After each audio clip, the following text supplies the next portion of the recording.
Eu gostaria mais uma vez de saudar não apenas aqueles que estão aqui conosco esta noite, mas também todos aqueles que nos acompanham. E sei que são muitos aqueles que nos acompanham via internet e quero saudar a todos eles. Temos pessoas cá em Portugal, como já disse, temos também no Brasil, mas não só. Também temos alguns na Alemanha e entre eles o Dr. Rivelino Montenegro, se ele está esta noite online, quero saudá-lo. Temos também algumas pessoas a partir de Inglaterra, temos outras a partir dos Estados Unidos, enfim, temos várias pessoas a seguir-nos de várias partes do mundo. Deus seja louvado por isso e, sem mais demoras, nós vamos dar início a esta reunião desta noite. E para isso, convidar-vos-ia a inclinarmos as nossas cabeças para orarmos. Senhor nosso Deus, nosso bom Pai que estás nos céus, mais uma vez sentimos ser um privilégio podermos estar aqui reunidos em Teu nome. E pedimos, Senhor, que uma vez mais o Teu Santo e Bom Espírito venha descer sobre nós e venha, Senhor, ajudar-nos a compreender estas maravilhosas verdades que se encontram na Tua Palavra e em particular no livro de Gênesis. Abençoa-nos e dirige-nos, pois isto tudo te pedimos no santo e precioso nome de Jesus, o nosso Salvador. Amém. Queridos amigos, vamos começar hoje por onde nós ficámos ontem. Nós vimos ontem que Adão e Eva estavam no Jardim do Éden. Pois bem, eles estavam revestidos de vestes de luz e quando eles pecaram, imediatamente eles perderam essas vestes de luz. Essas vestes de luz que são vestes com que Deus os tinha coberto, porque a Bíblia nos diz, conforme vimos, que o próprio Deus está revestido de um manto de luz. Pois bem, assim que eles perderam esse manto de luz, pois bem, como é que eles se sentiram? Nus. Pois bem, eu gostaria que pudéssemos ler um texto que encontramos em Gênesis, no capítulo 2 e no versículo 17, para recordarmos qual tinha sido a indicação que Deus tinha dado a este santo par. Gênesis, capítulo 2 e versículo 17. Diz assim: "Mas da árvore do conhecimento do bem e do mal não comerás, porque no dia em que dela comeres, certamente morrerás." Pois bem, reparam que aqui Jesus não disse: "Mas da árvore do conhecimento do bem e do mal não comerás, porque 1000 anos depois de comeres da árvore tu vais morrer."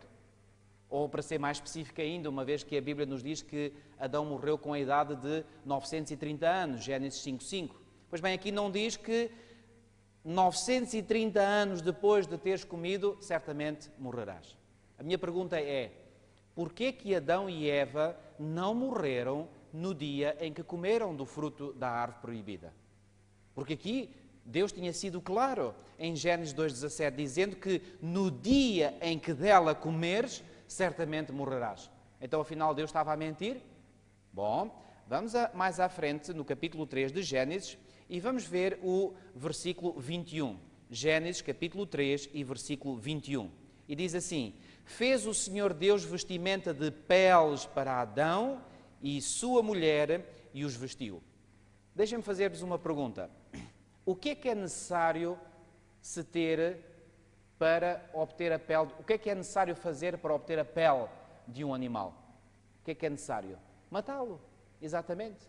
Então, se aqui nos é dito que o Senhor Deus fez vestimenta de peles para Adão e a sua mulher, o que é que aconteceu naquele dia no Jardim do Éden?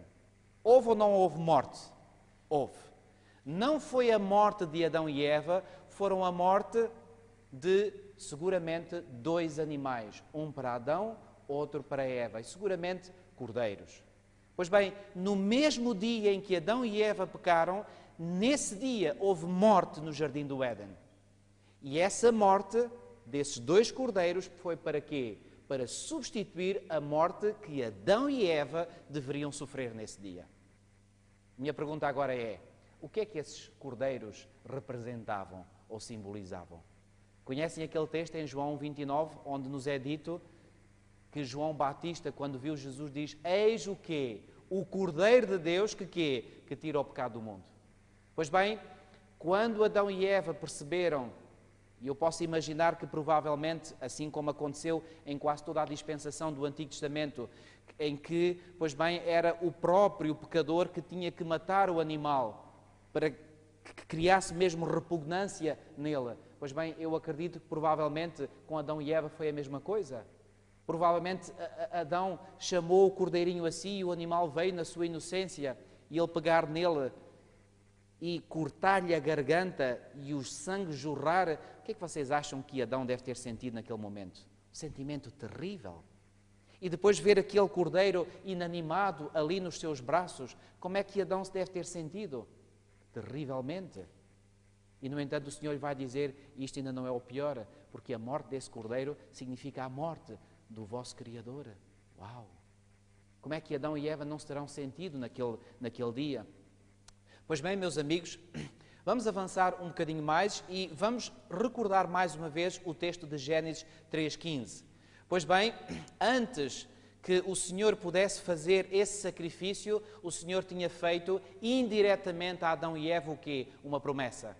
Porque aqui em Gênesis, no capítulo 13 e no versículo 15, nós já vimos ontem e vamos rever mais uma vez, o Senhor estava a falar para a serpente e diz aqui, porém inimizade entre ti, a serpente e a mulher, entre a tua descendência ou a tua semente e o seu descendente, este que é o descendente da mulher ou a semente da mulher te ferirá a cabeça e tu lhe ferirás o calcanhar. Pois bem, vocês acreditam que neste momento Satanás, quando ouviu esta declaração de guerra da parte de Jesus para ele, como é que ele deve ter ficado? Ele deve ter tremido da cabeça aos pés, como já vos disse. E vocês acham que naquele momento Satanás não tomou como principal objetivo, como prioridade número 1, impedir que essa semente da mulher, esse descendente da mulher pudesse vir? Claro que sim. E tudo aquilo que nós iremos ver, e em particular hoje na palestra de hoje, nos mostra que Satanás vai tudo fazer para impedir que esta semente da mulher pudesse vir. Sabem porquê? Porque ele sabia muito bem que se essa semente da mulher surgisse no mundo, a sua existência estava em xeque. Era uma luta pela autossobrevivência. Meus amigos, grande parte, ou eu diria mesmo, todo o Antigo Testamento tem que ser compreendido à luz de Gênesis 3,15. À luz deste grande conflito entre Cristo e Satanás.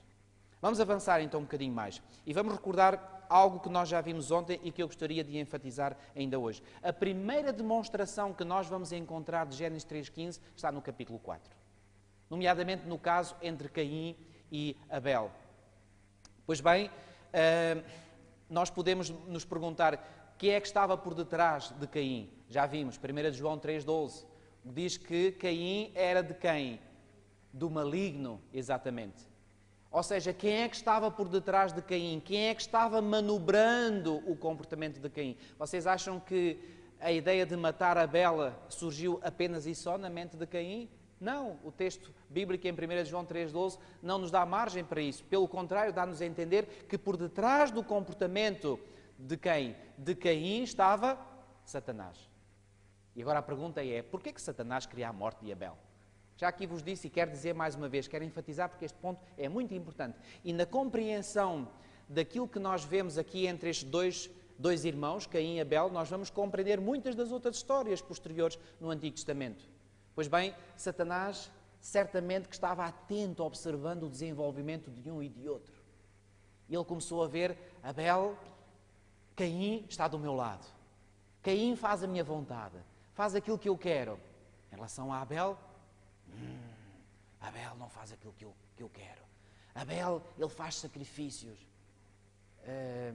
Abel, portanto, era alguém que não fazia a vontade a Satanás. E, portanto, ele tinha raiva para com ele. E então ele instilou na mente e no coração de Caim o desejo de matar Abel. E sabem porquê? Porque nesta altura, muito provavelmente, Satanás ainda não estava totalmente consciente de qual era o plano de Deus. E ele provavelmente começou a pensar na sua mente, será este o tal descendente da mulher que me virá esmagar a cabeça? Antes que ele me faça isso, esmague-lhe a cabeça a ele. Estão a entender o que é que está por detrás? Nós temos que compreender toda a história à luz deste grande conflito. E sem a compreensão desse grande conflito, nós não conseguimos compreender muitas das coisas que se passaram. Bom, mas o plano de Deus não poderia ser frustrado. Vamos ver em Gênesis capítulo 4 e versículo 25, que o plano de Deus, o plano de Satanás, melhor dito, não conseguiu ter sucesso, mas o plano de Deus não foi frustrado. Reparem, Satanás deve ter pensado, bom, agora que Abel está morto, Caim está do meu lado, Não há possibilidade mais da semente poder vir. Pois bem, enganou-se. O Senhor iria dar continuidade ao seu plano. E vamos ver aqui em Gênesis 4:25 o que é que nós lemos. Tornou Adão a coabitar com a sua mulher e ela deu à luz um filho, a quem pôs o nome de Sete. E o que é que significa Sete? Significa posto no lugar de, substituto de quem? Pois bem, o próprio texto continua dizendo, porque disse ela, Eva, Deus me concedeu outro descendente, há outras versões que dizem outra semente, em lugar de Abel, que Caim matou. E agora reparem, amigos, quando Satanás viu que Deus tinha trazido outro descendente no lugar de Abel, ele entendeu, bom, o meu plano, afinal, foi posto em causa. E nós vamos ver esta noite que um dos métodos de Satanás, um outro método de Satanás de conseguir impedir a semente de vir ao mundo, o primeiro método já vimos é destruir aqueles que ele acha que possam estar, portanto, na linhagem que vai conduzir ao Messias, portanto, e sabemos que esta semente da mulher irá conduzir ao Messias. Pois bem, outra forma que ele encontrou, porque entretanto ele pensou, ao ver Sete, bom, afinal Abel não era a tal semente prometida, não era o tal descendente. Será que Deus, através destas pessoas, está a criar uma linhagem, uma descendência santa, da qual venha o Messias? Então ele começou a compreender o que é que estava a passar. E então nós iremos ver, e já agora deixem-me ir a Gênesis, capítulo 6, e versículos 1 e 2, que diz o seguinte, estamos no período antediluviano ainda, mas perto do dilúvio, e diz assim, como se foram multiplicando os homens na terra, e lhes nasceram filhas, vendo os filhos de Deus que as filhas dos homens eram formosas, tomaram para si mulheres as que entre todas mais lhes agradaram. Ora bem, aqui a pergunta crucial que se põe é esta, quem eram estes filhos de Deus e quem eram estas filhas dos homens? Bom, hoje em dia existe uma interpretação muito estranha, mesmo no mundo cristão e em particular no mundo evangélico, que diz que estes filhos de Deus eram anjos, que vieram ter relações sexuais com as mulheres humanas. Bom, isto é completamente absurdo. E é absurdo porque o Senhor Jesus, falando dos anjos, diz que não se casam nem se dão em casamento. Bom, alguns dizem, bom, não eram anjos bons, eram anjos maus. Bom, mas seja como for, dizem, portanto, que desta mistura entre os anjos maus e as mulheres humanas surgiram gigantes. Bom, o facto é que os gigantes já existiam antes da menção deste texto. Estes filhos de Deus, nós temos que compreender no seu contexto, e estas filhas dos homens, no seu contexto próprio. Pois bem, no capítulo 4 do livro de Gênesis, nós temos a partir do versículo 17, uma série de versículos que nos indicam os descendentes de Caim. E depois no capítulo 7 nós temos os descendentes de Adão pela linhagem de Sete. Ou seja, pela linhagem de Sete, e deixem-me ler a última parte do versículo 25, deixem-me ler o versículo 26, que diz, a Sete nasceu-lhe também um filho ao qual pôs o nome de Enos, e daí se começou a invocar o nome do Senhor. O que é que isto indica? Que quando Sete foi pai, então ainda mais do que nunca, ele começou a dar valor ao seu relacionamento com Deus e através de Sete vai surgir uma linhagem de homens que são todos eles tementes a Deus. E essa linhagem que nós encontramos, ou essa genealogia que nós encontramos no capítulo 5 de Gênesis, é uma linhagem que nos vai conduzir de Adão, passando por Sete, por Enos, por Cainã, por Malalel, por Jered, por Enoque, por Metusalém, por Lameque e vai terminar em Noé. Temos aqui esta linhagem, esta genealogia de quem? Dos filhos de Deus. E quem eram as filhas dos homens? Pois bem, eram mulheres que eram descendentes de quem? Descendentes de Caim. E quando estas duas genealogias, estas duas linhagens se começaram a misturar, sabem qual foi o resultado final? Foi a corrupção generalizada do planeta. Pois bem, e por essa razão pesou no coração de Deus a corrupção geral do mundo e finalmente o Senhor achou por bem destruir o mundo. E para nós compreendermos porque é que o Senhor quis destruir o mundo, é importante reconhecermos algo. Quantas pessoas vocês acham que viveriam neste mundo quando veio o dilúvio? 1000? 5000? 10.000? Alguém me dá 100.000? Seriam imensas. Como é que nós podemos imaginar? Pensem comigo. Deixem-me dar alguns números. Desde a criação, e isso é algo que nós podemos contabilizar muito bem na Bíblia, desde o momento da criação até o momento do dilúvio, sabem quantos anos transcorreram? 1656 anos. 1656 anos. Qual era a idade média das pessoas de então? Pois bem, a Bíblia diz-nos que aquele que viveu mais tempo foi Matusalém, que viveu 969 anos. Num mundo onde não havia qualquer escassez de recursos naturais, num mundo que não estava ainda grandemente transtornado pelo pecado, só ficou mais transtornado quando veio o dilúvio. Portanto, num mundo onde não havia escassez de recursos naturais, onde os homens viviam quase 1000 anos e que tinham recebido da parte do Senhor a ordem de crescer e multiplicar-se, quantos filhos vocês acham que o homem com quase 1000 anos poderia ter? Imensos! Já pensaram nisto? Quando um homem tinha 500 anos, estava na meia-idade. Uau! Ou seja, e nós encontramos aqui um texto que diz que a terra estava cheia de violência. Se a terra estava cheia de violência, o que é que isso pressupõe? Que a terra estava cheia de habitantes. Ou seja, havia habitantes por todo o lado. Se a terra estava cheia de violência, é porque estava cheia de habitantes por todo o lado. Ou seja, podemos imaginar, não sabemos ao certo, mas haveria milhões de pessoas que habitavam neste planeta. E sabem qual é o pensamento terrível que logo a seguir nos vem? É que desses milhões de pessoas que habitavam no planeta, apenas 8 pessoas entraram para dentro da arca. E a Bíblia diz-nos que essas 8 pessoas, Noé era um homem justo. O quase nos dá a entender, o texto não diz isso na Bíblia, mas quase dá a entender que a família foi um pouco, desculpem a expressão, a reboque de Noé. E o que é que isto nos indica? Se Deus não tivesse enviado o dilúvio, o que é que teria acontecido à linhagem santa? Teria desaparecido, sumido por completo. Então foi um ato de misericórdia do Senhor para preservar a linhagem santa. Porque se o Senhor não tivesse destruído o mundo naquela altura, essa linhagem ter-se extinguido por completo. E se tivesse extinguido por completo, viria a semente prometida? Não viria. Mas os planos de Deus cumprem-se ou não se cumprem? Cumprem-se. Vamos avançar um bocadinho mais.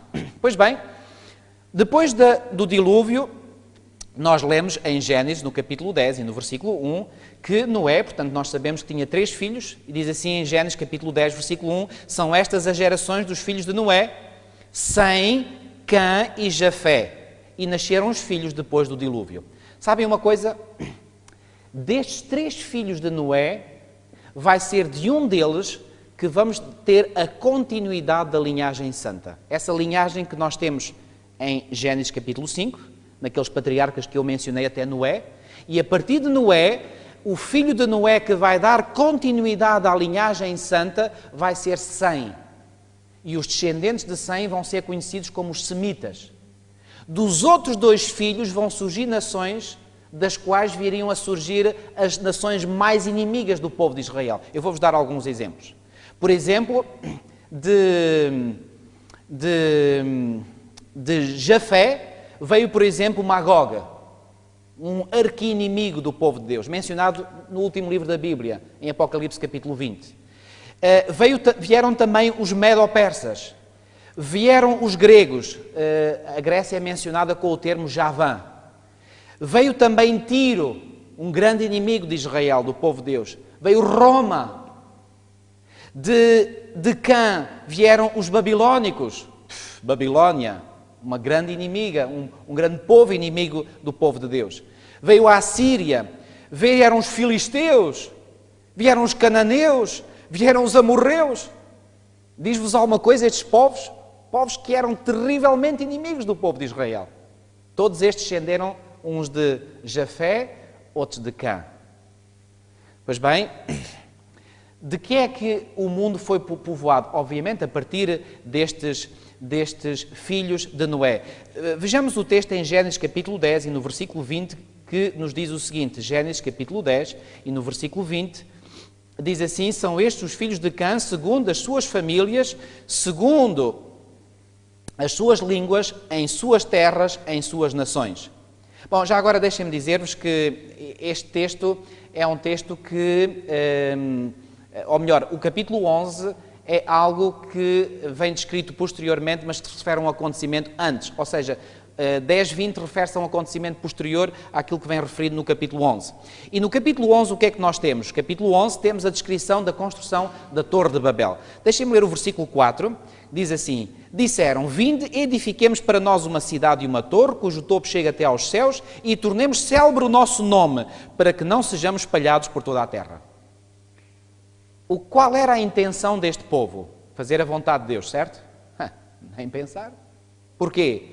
Porque Deus tinha dito que eles deveriam espalhar pela terra. Deus tinha prometido que nunca mais iria destruir a terra por um dilúvio. Acreditaram eles na palavra de Deus? Não acreditaram. Por se eles tivessem acreditado, teriam construído esta torre? Qual era a intenção de construir a torre?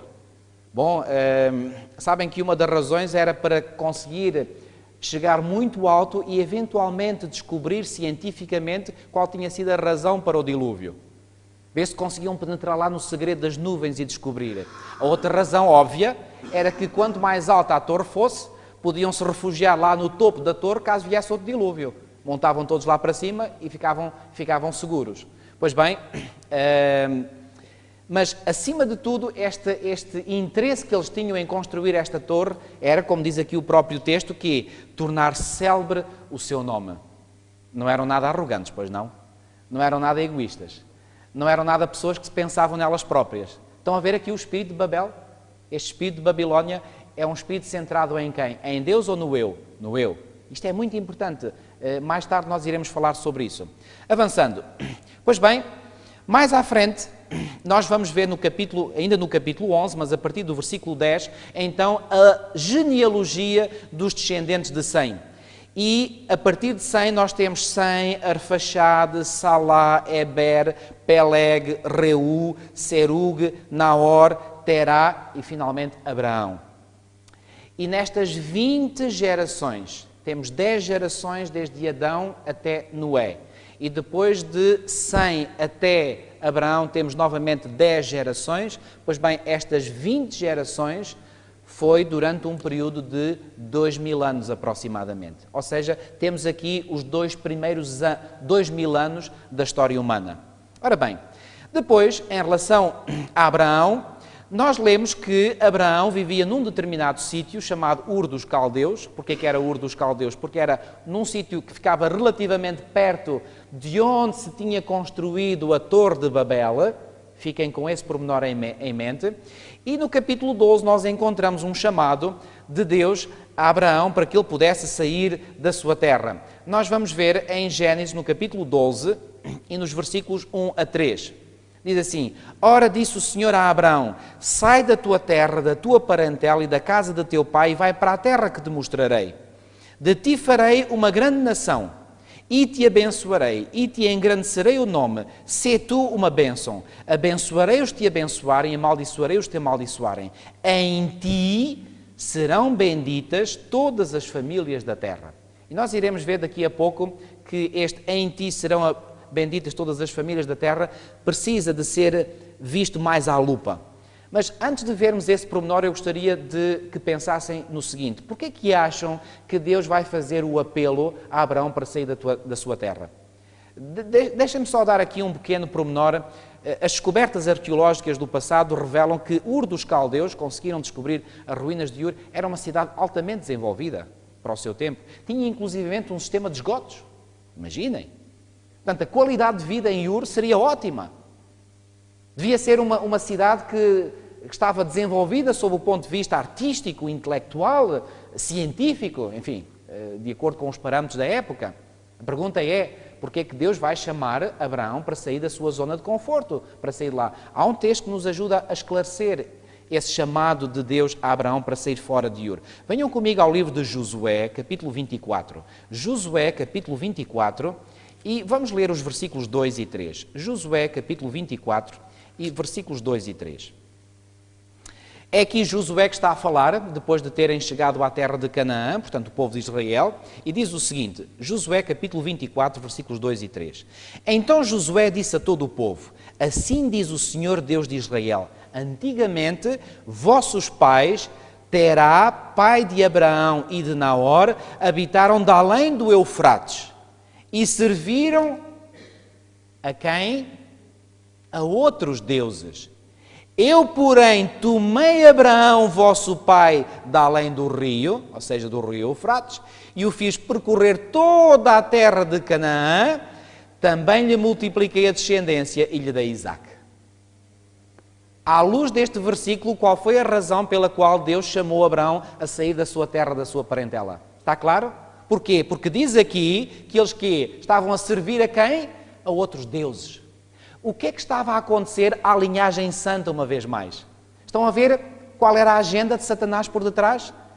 Ele corrompeu a linhagem de Sete, fazendo com que os descendentes de Sete, numas gerações mais à frente, começassem a se misturar com as filhas dos homens, ou seja, com os descendentes de Caim, e dessas uniões matrimoniais resultou a corrupção. Qual era o seu objetivo? O objetivo de Satanás era que fazer com que a linhagem santa perdesse a sua identidade. E ao perder a sua identidade, pois bem, afastava-se de Deus e, portanto, ao ficar corrompida, não era seguramente daí que viria a semente prometida. Ou seja, temos que compreender tudo isto segundo o plano de Satanás. E o seu objetivo era que impedir, digo mais uma vez, e eu vou repetir isto várias vezes, impedir a semente da mulher de vir, porque ele sabia que no momento em que a semente da mulher viesse, era a sua existência que estava em causa. E, portanto, é uma batalha dura de Satanás pela sua sobrevivência. E agora reparem, assim como ele fez com a descendência de Sete, vai agora fazer com a descendência de Sem. E quando chegamos ao momento de Abraão, como é que estava então a descendência de Sem? Como é que estavam estes povos semitas? A adorar já e a servir outros deuses. Então o Senhor, olhando para aqueles que restavam ainda fiéis, encontrou lá Abraão. E pensou assim, Abraão ainda não está corrompido. Abraão ainda é alguém, eu conheço o seu coração, que ainda me quer servir. Mas se Abraão continua lá na sua terra, na sua parentela, ele vai acabar por se corromper. Então, antes que ele se corrompa, deixa cá tirá-lo daquele meio corrupto. Então vai pedir a Abraão para sair da sua terra, da sua parentela. E nós sabemos o que aconteceu. Pois bem, agora, venham comigo a Gênesis capítulo 22 e versículo 18. Gênesis capítulo 22 e versículo 18. E já vos disse, e deixem-me só acrescentar este dado, que no apelo de Deus para que Abraão saísse de Ur dos Caldeus, nós encontramos uma contrapartida no livro do Apocalipse. Em Apocalipse, no capítulo 18 e no versículo 4, há um apelo de Deus para que o seu povo saia de onde? Babilónia. De onde é que Abraão saiu? Babilónia. Ur dos Caldeus era uma cidade de Babilónia. Será que nós então podemos olhar para o exemplo de Abraão e encontrar lições para nós hoje? Claro que sim. A propósito, quando Abraão saiu de Ur dos Caldeus, ele sabia para onde ia? O que é que nos diz o livro de Hebreus no capítulo 11? Que Abraão saiu sem saber para onde ia.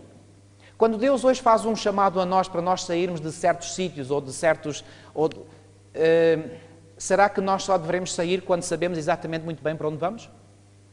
Quando o Senhor falou com Nicodemos e disse, todo aquele que é nascido do Espírito é como o vento, não sabes de onde vem nem para onde vai.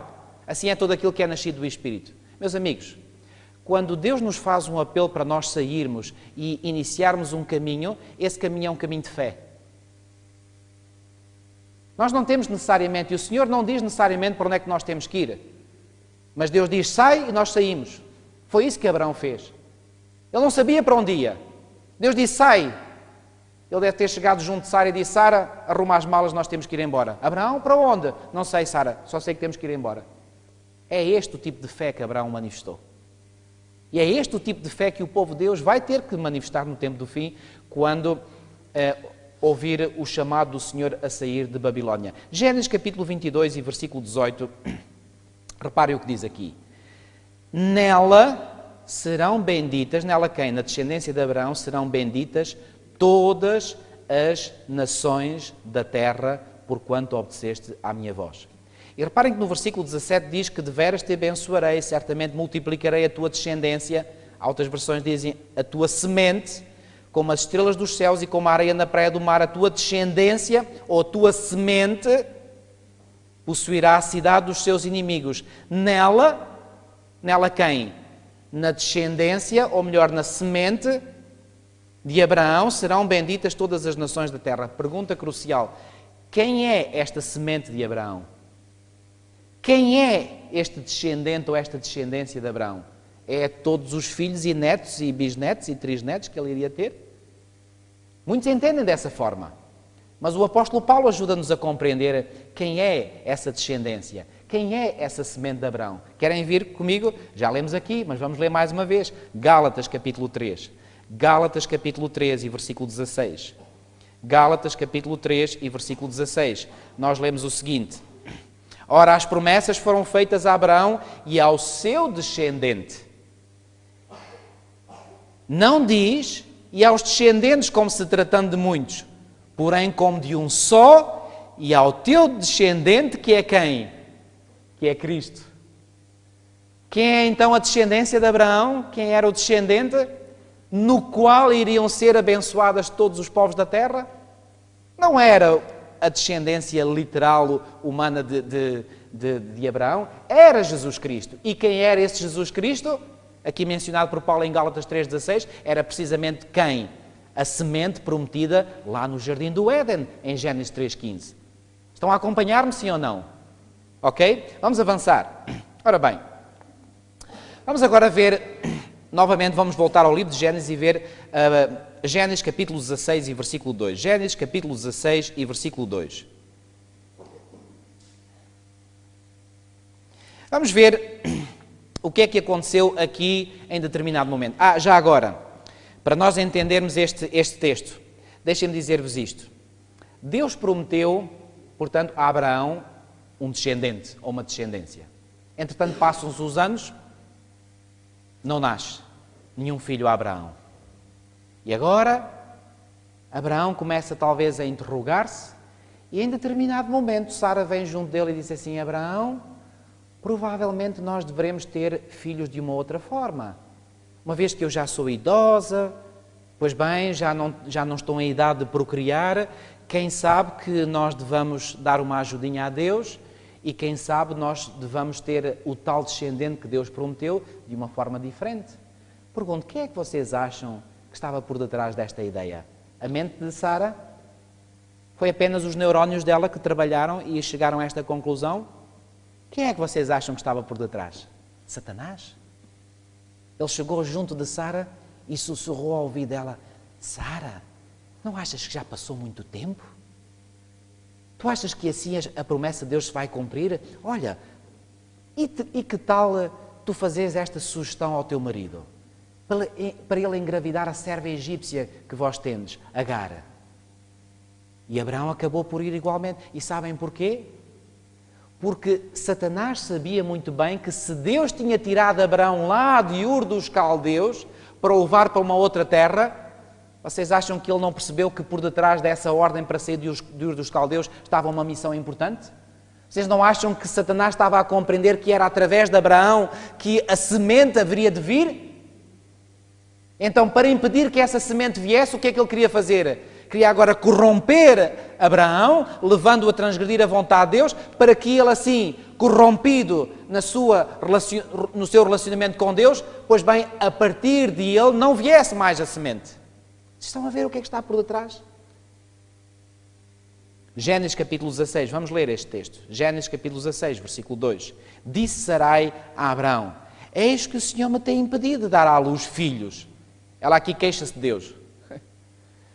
Toma, pois, a minha serva, e assim me edificarei com filhos por meio dela. E Abraão anuiu ao conselho de Sarai. Vamos ver agora o que é que se passa a seguir. Nasce, entretanto, este filho da serva egípcia. O nome dele é Ismael. E a minha pergunta agora é, que atitude, entretanto, mais tarde, nasce Isaac? E quando nasceu Isaac, que atitude é que Ismael teve para com Isaac? Venham ver comigo em Gálatas capítulo 4. Gálatas capítulo 4 e versículo 29. Gálatas capítulo 4 e versículo 29.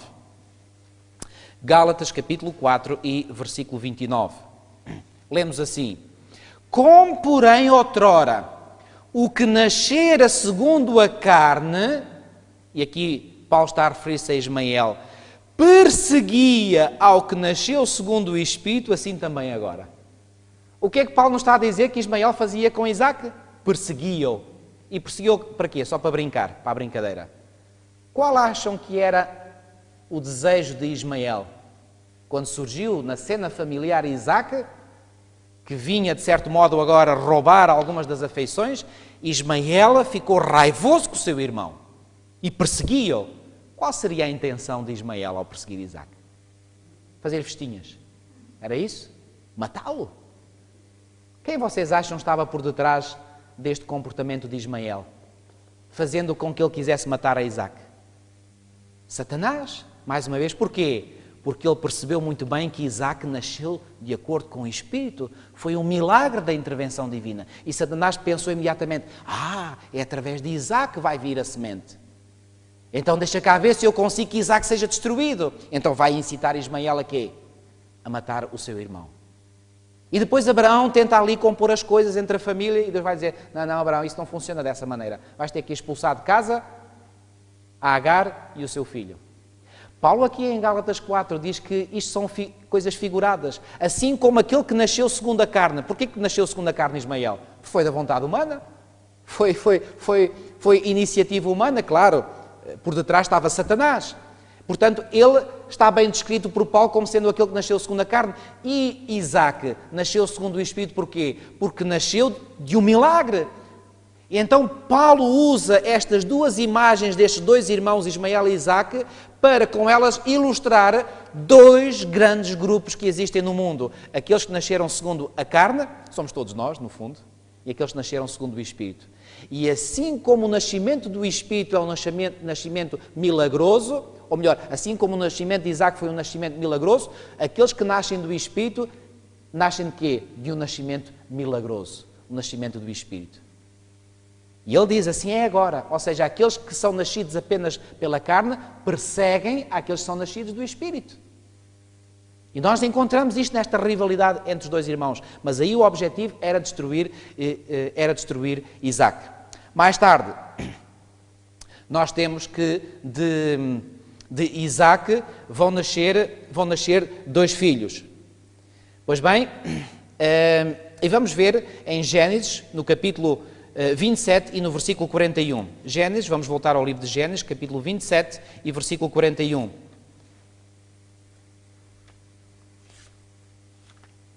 E aqui em Gênesis, no capítulo 27 e 41, nós temos aqui outra cena de conflito. Mais uma vez, o mesmo modelo.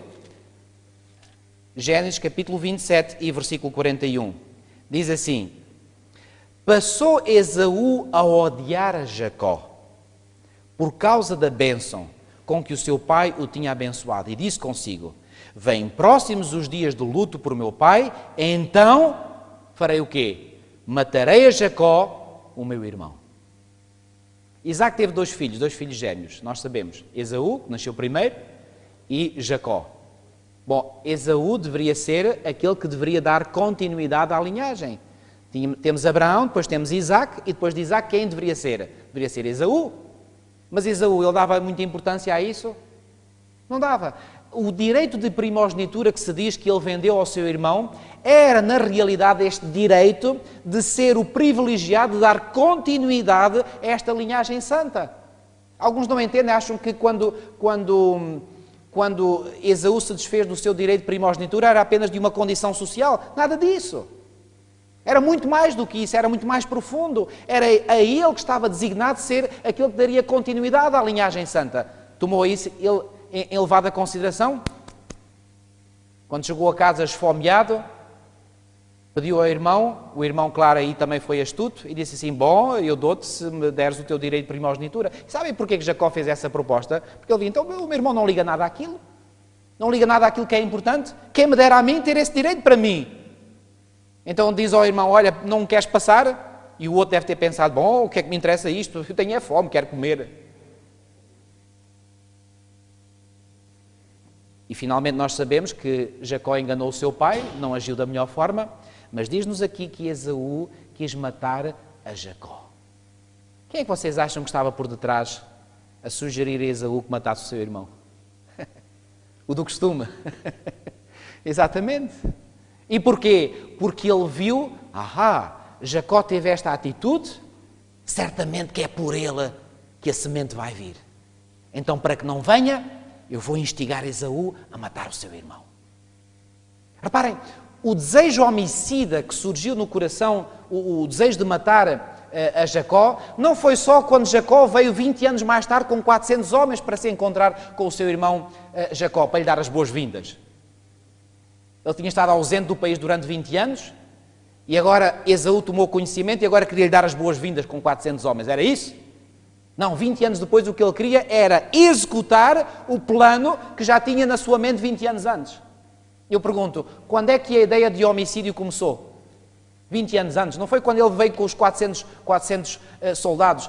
A ideia de matar o seu irmão já estava lá antes. Aí ele já era um homicida. Mas instigado por quem? Pelo do costume, exatamente. Vamos avançar na história.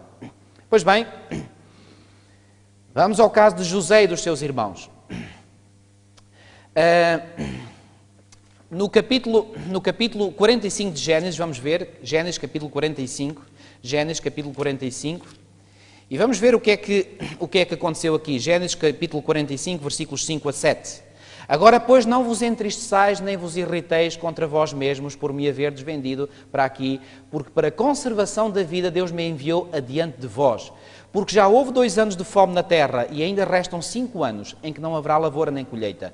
Deus me enviou adiante de vós, para conservar a vossa sucessão na terra, e para vos preservar a vida por um grande livramento. Bom, vocês sabem que no passado os irmãos de José também quiseram fazer o que a ele? Quando viram vir lá ao longe, olha lá vem o nosso irmão sonhador. Mas eles não estavam muito agradados para dar as boas-vindas a José. Um deles teve a ideia de quê? De fazerem o quê a José? De o matar. E porquê que vocês acham que os irmãos tinham o desejo de matar? Bom, é porque eles não gostavam, era a rivalidade entre os irmãos. Será que era só isso? Quem é que estava mais uma vez por detrás? A instigar os irmãos para matar José. Será que Satanás via que José tinha qualidades? A Bíblia não nos aponta nenhum defeito na vida de José, salvo para alguns dizendo que ele era queixinhas, que ia junto do pai, que fazia as queixas dos irmãos, mas aquilo que ele dizia era a verdade, porque os irmãos portavam-se mesmo mal. Portanto, ele queixava-se, mas ele tinha razões para isso também. Quem é que instigou na mente dos irmãos o desejo de matar José? Aquele que não queria que a semente viesse, porque ele estava a perceber que havia estes homens que eram sinceros, que eram tementes a Deus. E finalmente nós sabemos, José vai para o Egito. E nós podíamos aqui analisar a fundo esta história, uma história lindíssima. Nós poderíamos pensar, será que José, quando foi vendido pelos seus irmãos, a caminho do Egito como escravo já, e chegou lá, foi vendido, será que ele não tinha razões para duvidar da bondade de Deus? Será que ele não podia pôr em causa, Deus, porquê é que me permitiste que isso acontecesse? Mas eu sempre quis ser fiel a ti, tu permites que isto aconteça? Bom, eu encontro hoje em dia pessoas que dizem a mesma coisa. Oh, eu sou fiel a Deus, eu faço isto e faço aquilo e Deus trata-me mal. Foi essa a reação de José? Nem pensar. Ainda por cima, foi lá para a casa do senhor Potifar e depois a mulher, a determinada altura, faz-lhe alguns avanços e ele nega-se e foge para não cair em tentação e vai acabar na prisão. E mais uma vez ele pode perguntar, oh senhor, então mas como é que é? Eu quero ser fiel a ti, ainda por cima agora acaba aqui na prisão. Mas sabem uma coisa? Quando nós chegamos ao fim da história e depois olhamos para trás, nós vemos que havia uma mão providencial, uma mão divina a guiar os acontecimentos na vida de José. Ele não foi para a prisão por acaso. É que lá na prisão ele tinha que se encontrar com o copeiro Mora, ao qual lhe revelou um sonho que deu certo. Bom, também deu certo ao padeiro, só que o padeiro 3 dias depois morreu.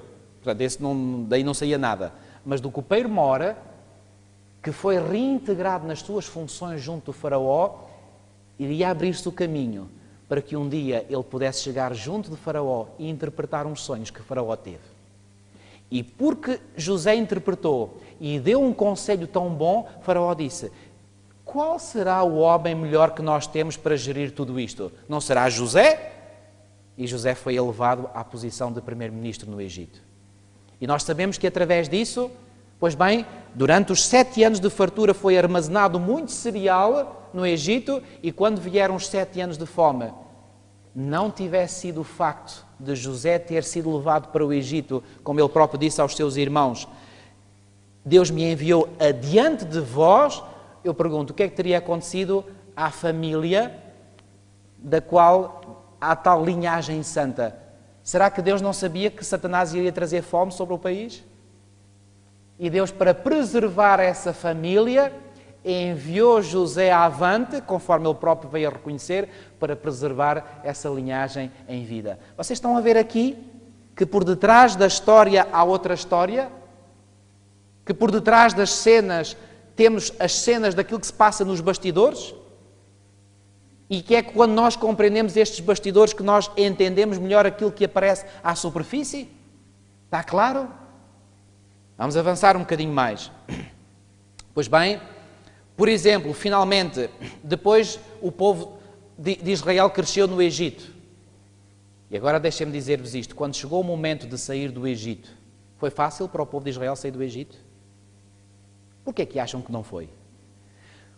Porque Satanás, naquele momento, já tinha percebido que alguma coisa de especial se iria passar na terra de Canaã. Para onde é que o Senhor chamou Abraão quando este saiu de Ur dos Caldeus? Não foi para levar para Canaã? Será que Satanás não começou a pensar, será que é nesta terra que vai eventualmente surgir a semente da mulher? Há aqui qualquer coisa de especial nesta terra. E quando o povo de Deus estava para sair do Egito, foi uma batalha. E uma batalha sobrenatural. Quem é que vocês acham que estava por detrás de Faraó, não querendo deixar o povo de Israel sair do Egito? O do costume, não foi, irmão? Foi uma luta para sair do Egito. E agora eles saíram do Egito. Entram naquele deserto. Estão às portas de Canaã. Josué envia 12 espias para espiar a terra. E os 12 espias vêm e dizem assim, a maior parte deles, 10. Aquela terra é habitada por gigantes, nós não vamos conseguir entrar dentro desta terra porque nós somos como gafanhotos aos olhos deles. Não é possível, vamos voltar para o Egito. Quem é que vocês acham que estava por detrás dessas ideias dos 10 espias? Era alguém que não queria que aquele povo entrasse em Canaã? Porque se entrasse em Canaã iria dar continuidade ao plano, e havia um que não queria. Mas havia 2 homens lá, Josué e Caleb. Qual quê? Se o Senhor disse que nós devemos entrar, por que não havemos de entrar? Meus amigos, que necessidade há hoje de Josués e de Calebes. Que tenham força, que tenham coragem e que tomem a palavra de Deus à letra e vão em frente com fé.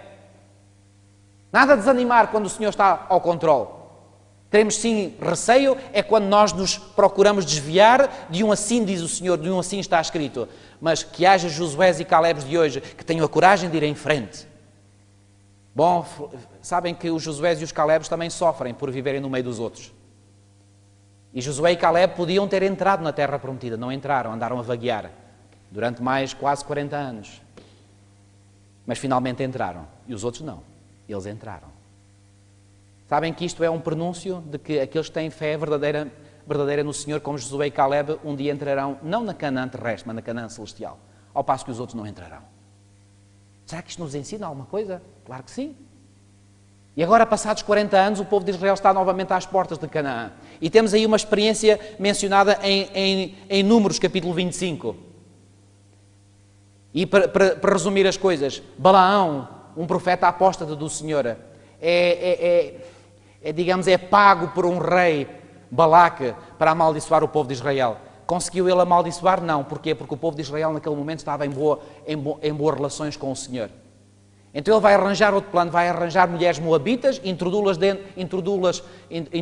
dentro do acampamento e finalmente alguns israelitas, muitos aliás, vão ser seduzidos por essas mulheres. Eu acredito que essas mulheres deviam ser super sedutoras. Balaão não vai escolher algumas, vai escolher do topo de gama, para atrair alguns dos israelitas. Eles acabam por ter relações sexuais ilícitas com elas. E depois de terem relações sexuais ilícitas, vão cair também no pecado da idolatria, vão adorar os seus deuses. E devido a isso, 23 mil de Israel caíram num só dia. Quem é que vocês acham que estava por detrás deste plano? Para corromper Israel e para que assim Israel corrompido não pudesse entrar na terra prometida. Quem é que estava por detrás? Mais uma vez, o mesmo de sempre. E podíamos contar tantas histórias, amigos. Por exemplo, o que é que aconteceu com Davi? Será que Davi Será que Satanás percebeu que ele era alguém especial? E que eventualmente através dele viria alguém especial? Nós sabemos no Novo Testamento que Jesus, por exemplo, é conhecido como que é filho de Davi. Por que vocês acham que em determinada altura Davi quis, por exemplo, recensear o povo de Israel? E diz-nos lá o texto que Satanás incitou Davi a recensear. Sabem para quê? Para que Davi caísse no desagrado do Senhor e assim Davi pudesse ser punido pelo Senhor. Mas antes disso, por exemplo, Davi, ainda quando lidava com Saul, por 2 vezes Saul pegou numa lança e o que é que ele procurou fazer? Matar a Davi. Porquê? Quem é que estava por detrás, querendo matar a Davi? E é interessante que Davi nasceu em que cidade? Belém. Quem é que iria nascer lá em Belém, posteriormente? Puras coincidências? De forma alguma. E finalmente um dia Davi está lá no seu palácio. A Bíblia diz-nos que ele deveria estar com os seus soldados lá no campo de batalha. Ele está agora numa atitude ociosa. Uma mente ociosa é a oficina de Satanás. Diz-se muito bem. E agora ele vê aquela linda mulher lá no quintal, lá de uma moradia ali contígua ao palácio, a tomar banho. Ele cobiça aquela mulher e chama para vir ao palácio, comete adultério com ela e depois arma um plano para que o seu marido fosse morto. Quem é que vocês acham que esteve por detrás disto, a inspirar a mente de Davi? Para que ele caísse em pecado, ficasse de tal forma corrompido, para que através dele a semente não pudesse vir. E depois com o seu filho Salomão. Porquê que a Bíblia nos diz que Salomão teve 1000 mulheres? E que mulheres eram essas? Moabitas, filisteias, etc. Qual era a intenção que estava por detrás? Corromper este homem da qual o Messias haveria de vir.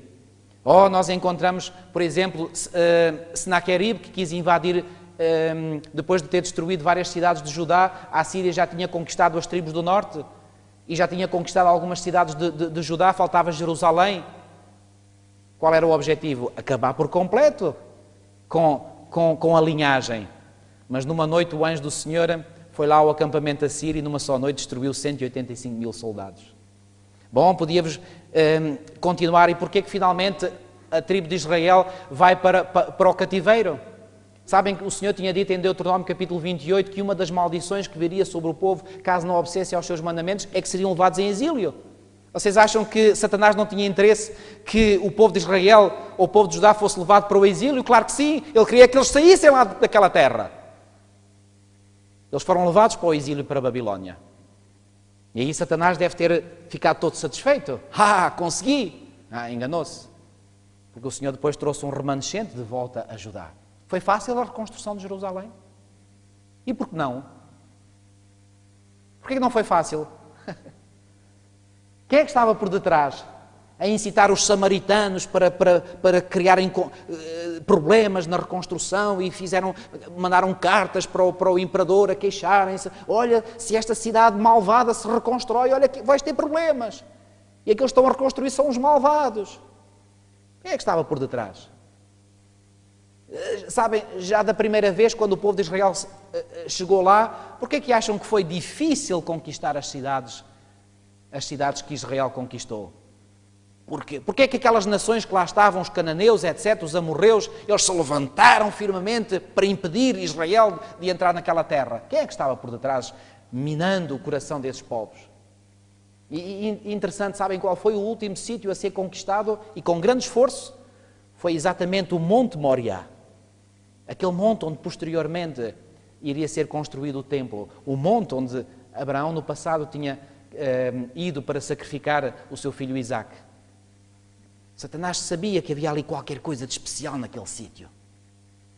Bom, meus amigos, o tempo urge. E agora deixem-me dizer-vos, podia dar muitos mais exemplos. Por exemplo, já depois do regresso do exílio, Esdras 9.2, vamos ver ainda este texto, Esdras capítulo 9, versículo 2. Esdras capítulo 9 e versículo 2. E vamos ver este método de Satanás de conseguir ou de tentar corromper a linhagem santa. Esdras capítulo 9 e versículo 2. Diz assim: Pois tomaram das suas filhas para si e para seus filhos, e assim se misturou. Qual é o termo que lá vem a seguir? E assim se misturou a linhagem santa com os povos dessas terras. E até os príncipes e magistrados foram os primeiros nesta transgressão. Quem é que estava por detrás, querendo fazer esta mistura entre quê? A linhagem santa e os povos das terras. Sempre o mesmo.